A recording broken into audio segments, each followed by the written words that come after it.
Kiran okay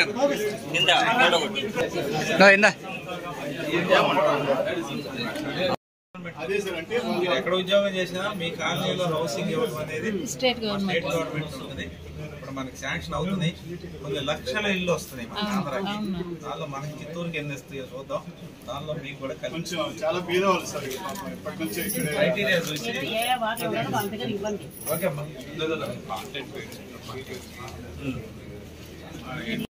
మిత్రులందరికీ నమస్కారం. ఈరోజు రినోవేషన్ వర్క్ జరుగుతుంది ఇక్కడ.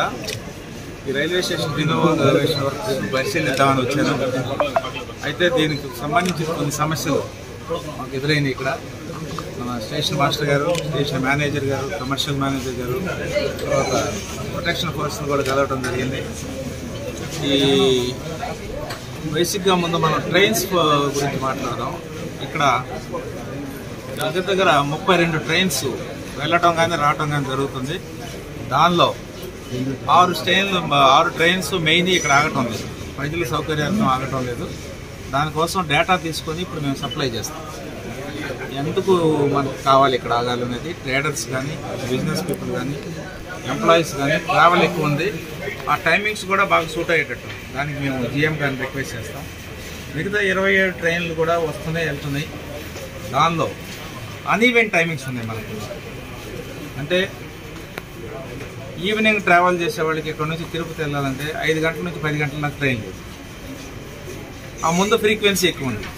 అంటే వాడుకోవాల్సిన టైంలోనేమో ఫ్రీక్వెన్సీ తక్కువ ఉంది, వాడుకోవాల్సిన అవసరం లేనప్పుడు ఫ్రీక్వెన్సీ ఎక్కువ. దీనివల్ల ట్రాఫిక్ తక్కువ ఉంది ఇక్కడ. మన స్టేషన్ మాస్టర్ గారి వీళ్ళ డేటా ప్రకారం దిగేవాళ్ళు కానీ వెళ్ళేవాళ్ళు కానీ మొత్తం 6,000 మంది ఇక్కడ రోజుకి తిరుగుతున్నారు. కాబట్టి ప్రతి ట్రైన్కి యావరేజ్గా 100 మంది దాకా. ఎంత రాడ్ పెట్టినా మీరు అందరికీ ఫెసిలిటీస్ ఇవ్వాలంటే స్టేషన్ బాగుంటుంది. అందుకే రినోవేషన్ టేకప్ చేసాం. కాంట్రాక్ట్ వర్క్ జరుగుతుంది. ఈ ట్రాక్స్ ఎక్స్పాన్షన్ లేదు కానీ బట్ ప్లాట్ఫామ్స్ అన్ని రినోవేషన్ అవుతుంది. ఫెసిలిటీ బాగుండి ఒక మార్చి లోపు ఇది కానీ కంప్లీట్ అయితే ప్రజల సౌకర్యాలను పెరుగుతాయి, రైల్వే స్టేషన్ సౌకర్యాలు. అలాగే కాంట్రాక్ట్ కూడా ఇది మొత్తం దగ్గర 12 కోట్ల కాంట్రాక్ట్ మాత్రమే. రినోవేషన్ చాలా మోడర్న్గా జరుగుతుంది. ఇది అయిపోయిన తర్వాత ప్రజల సౌకర్యార్థం అన్ని ఫెసిలిటీస్ ఇక్కడ ఉంటాయి. లైన్స్ కూడా లైన్స్ అయితే ఇంతవరకు ఇంక్రీజ్ అవ్వలేదు. Renovation is for buildings and platforms. I think మనం ట్రైన్స్ పెరిగితే మనకు లైన్స్ కూడా పెరగాల్సి ఉంటుంది. అలాగే ఇక్కడ నుంచి ఎక్స్పోర్ట్ కూడా మనకి ఎక్కువ అవకాశాలు ఉన్నాయి. మనం మ్యాంగో పల్ప్ ఎక్స్పోర్ట్ చేస్తాం, తర్వాత జాగరీ ఎక్స్పోర్ట్ చేస్తాం. రైల్వే అందరికీ తెలుసు, railway transport cheaper than lorry and road. కాబట్టి మన గూడ్స్ ఫెసిలిటీ కూడా వినియోగించుకోవాలంటే అదర్ లైన్స్ కావాలి, గూడ్స్ షెడ్స్ కూడా కావాలి. ఇవన్నీ కూడా రిప్రజెంటేషన్తో మేము జిఎం గారిని రిక్వెస్ట్ చేస్తాం. తర్వాత కాంట్రాక్ట్ చెన్నై కాదండి, సికింద్రాబాద్. ఇది comes under south central railway, సికింద్రాబాద్కి వెళ్ళిపోతుంది.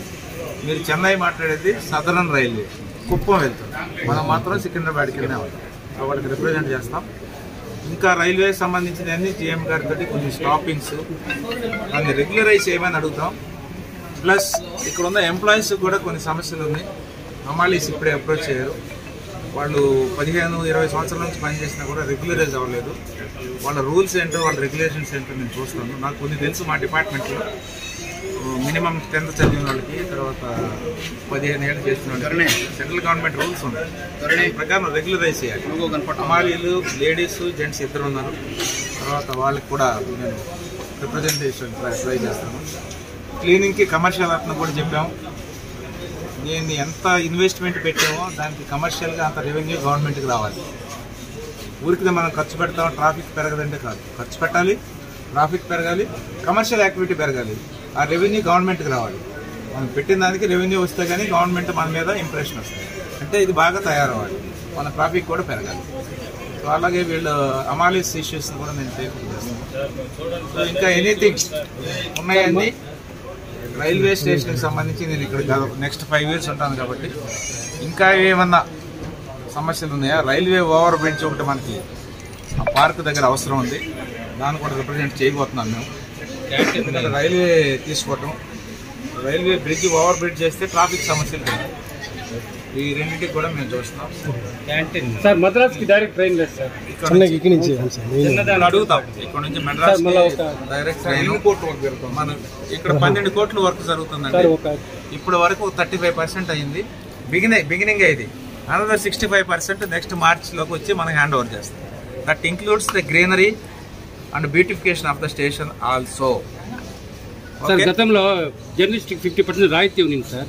ఈ కోవిడ్ పాండమిక్ టైప్లో తీసేస్తున్నారు సార్, దాన్ని రెజ్యూమ్ చేస్తే బాగుంటుంది. జర్నలిస్ట్ కూడా రైట్స్ కావాలి. అట్లయితే రాయితీ ఎంపీలు ఎమ్మెల్యేలకు ఎందుకు, మీకు కూడా కావాలంటున్నారు. లెటర్ ఇస్తే నేను కూడా వాటితో రిప్రజెంట్ చేస్తాను. లిఫ్ట్ పని కూడా ఎక్కడ ఉద్యోగం చేసినా మీ కాలనీలో హౌసింగ్ ఇవ్వడం అనేది స్టేట్ గవర్నమెంట్ ఉంటుంది. ఇప్పుడు మనకి శాంక్షన్ అవుతుంది. కొన్ని లక్షల ఇల్లు వస్తున్నాయి మన ఆంధ్రాకి. దానిలో మనకి చిత్తూరుకి ఎన్ని వస్తాయో చూద్దాం. దానిలో మీకు కూడా చాలా క్రైటీరియా చూసి ఓకే అమ్మా.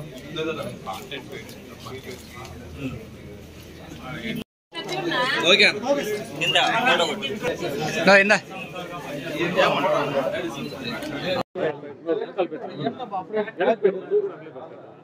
చిత్తూరులో ఎక్కువ ట్రైన్స్ ఆగడం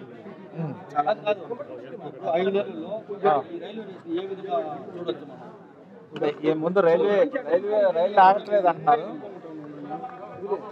సైలెంట్ అయ్యా. ఏంది ఇప్పుడు ఇక్కడ ట్రైన్లు మొత్తం మన ట్రాఫిక్ 32 ఉన్నాయి. 32లో 6 ఆగట్లేదు. 27 రైళ్ళు ఆగుతుంది ఇక్కడ మనకి. ఈ 6 ఎక్స్ప్రెస్లు ఆగట్లేదు. వాటి కోసం మనం రిక్వెస్ట్ చేస్తున్నాం. దానికి డేటా తీసుకొని రిక్వెస్ట్ చేస్తాం. ఓకే. అలాగే నెక్స్ట్ 5 ఇయర్స్ కాదు, నెక్స్ట్ 12 నెలల్లోనే ఇది మోడర్నైజ్ అవుతుంది. కాంట్రాక్ట్ వర్క్ జరుగుతుంది, మీరు అంతా చూశారు. 12 నెలల్లో ఇది కంప్లీట్ అయిపోతుంది. దానిలో అన్ని ఫెసిలిటీస్ ఉన్నాయి మనకి. సో మోడర్న్గా అవుతుంది. అయితే ఇప్పుడే నేను చెప్తా ఉన్నాను, ఈ మోడర్న్ అయిన దానిలో ఇన్వెస్ట్మెంట్ 12 కోట్లు పెట్టుకున్నారు. దానికి తగిన ఫెసిలిటీస్ మనం వాడుకొని ట్రాఫిక్ పెంచి కమర్షియల్గా కూడా ఇది బాగుందని చూపించాలి. మనం ఊరికే మనకు సర్వీసే కాకుండా కమర్షియల్ ఎస్టాబ్లిష్మెంట్ పెట్టి రెవెన్యూ కూడా గవర్నమెంట్కి ఇవ్వాలి. మనం అట్లా వస్తేనే దానికి వైబిలిటీ చూస్తారు పైన. సో అదే ఇప్పుడు నేను కమర్షియల్ ఆఫీసర్కి చెప్తున్నాను, మీ వర్క్ మీరు చేయండి, కమర్షియల్గా కూడా రెవెన్యూ తీసుకురండి. ఇంకా మోర్ ఫండ్స్ అడుగుదాం మాకు ఇంకా ఇక్కడ కావాలి, ఫుట్ ఓవర్ బ్రిడ్జ్ కావాలి, మేము ఎంత ఇస్తున్నాం, మాకు 5 టైమ్స్ ఇవ్వండి అని చెప్పి మనం అడగడానికి బాగుంటుంది. సో అట్లా ట్రైన్స్ ఆగడం ఇప్పుడే కదా చెప్తున్నాను, 6 ట్రైన్స్ తప్పితే అన్నీ ఆగుతుంది. ఇక్కడ 6కి నేను రిక్వెస్ట్ పెడుతున్నాను. అది ఆగటానికి డేటా తీసుకుంటున్నాను. మన ట్రాఫిక్ ఎంత, ఈ ట్రాఫిక్ ఉన్నప్పుడు మాకు ఎందుకు ఆగట్లేదు, ఫెసిలిటీస్ ఇవ్వండి, బిజినెస్ పీపుల్, ట్రేడర్స్ ఉన్నారు, ఎంప్లాయీస్ ఉన్నారు, మాకు ఇవ్వండి అని చెప్పి అడుగుతుంది. మీరు జర్నలిస్ట్కి సంబంధించి మీరు లెటర్ ఇవ్వండి, నేను రిప్రజెంట్ చేస్తాను. ఎందుకంటే మీకు రాయితీ ఏముంది అది ఇప్పుడు పెట్టిద్దాం. అది సో ప్రపోజల్ అయితే పంపిస్తున్నామండి. చెన్నైకి డైరెక్ట్ ట్రైన్ వేయమని ఇక్కడ నుంచి. సో ఏదైనా పాస్ అయ్యే ట్రైనా లేకపోతే మనకి ఇక్కడ నుంచే ఇస్తాడా, సో మధ్యలో అన్ని కవర్ చేసుకుంటా ఇస్తారా అనేది మనం జిఎంతో మాట్లాడితే క్లియర్గా ఐడియా వస్తుంది. ఇన్నోవేషన్లో ఉందంతా, ఇక్కడ చూసిన వర్క్ నడుస్తుంది. సో మేబీ ఇంకొక 6 monthsకి మనకు ఐడియా వస్తుంది. ఇప్పుడు contract work going by financial technicals only 30-35% అయింది. ఇంకా 65% ఉంది. అదైతే కానీ ఒక షేప్ రాదు మనకి. ఇప్పుడంతా మనకి రద్దీగా కనపడుతుంది.